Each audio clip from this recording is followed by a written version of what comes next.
ठाणे शहरातील खड्ड्यांविरोधात मनसेचे तीव्र आंदोलन।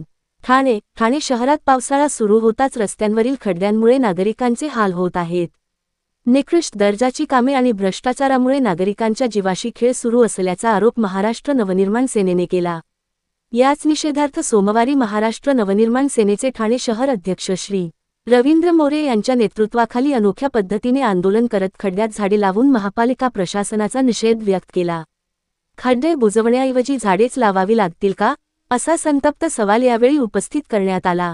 मनसेने ठाणे महानगरपालिकेला इशारा दिला आहे की शहरातील सर्व धोकादायक खड्डे तात्काळ आणि दर्जेदार पद्धतीने बुजवावेत, अन्यथा नागरिकांच्या सहभागातून यापेक्षाही तीव्र स्वरूपाचे आंदोलन करण्यात येईल। नागरिकांच्या सुरक्षिततेशी कोणतीही तडजोड सहन केली जाणार नाही। जिल्हा सचिव श्री नैनेश पाटणकर, विभाग अध्यक्ष संदीप साळुंखे, राजेश बागवे, पप्पू कदम, किरण धमाल, विनायक बिटला, विनायक नलावडे, शुभम घोगळे, संजय भुजबळ, स्वप्नील बोराडे आदी पदाधिकारी कार्यकर्ते यावेळी उपस्थित होते। आंदोलनाबद्दल आणखीन हे लोक किती मुलांचा जीव घेणार ते मला कळत नाहीये।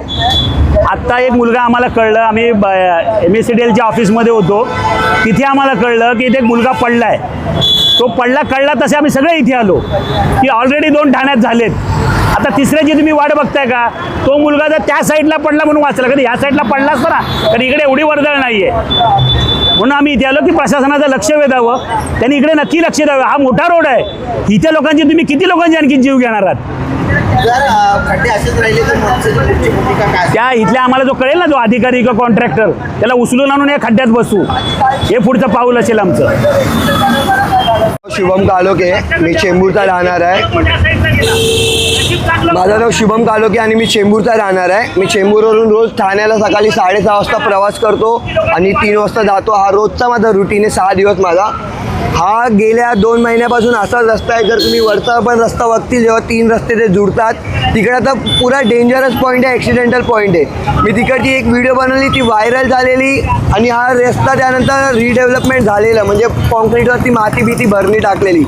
पण आपल्या देशाचा, आपल्या मुंबईचा इंजिनिअरिंग लेवल इतला थर्ड क्लास आहे की त्यांना लेवलिंग करतानाही अंदाज नाही की किती लेवलिंग व्हायला पाहिजे। त्यांची लेवलिंग हमेशा एक लेअर वरती जाते आणि 2 या 3 पाऊस पडल्यावरती परत हे असा खड्डा होतो। हे 3 हफ्त्या पहिले जर तुम्ही आले असते किंवा 2 हफ्त्या पहिले ते रस्ते भरलेले होते, पण आता 3 दिवस जो पाऊस पडला तर 3 दिवसात हा रस्ता परत वाहून गेला। म्हणजे किती थर्ड क्लास लेवलची काम चालू आहे, विचार करा।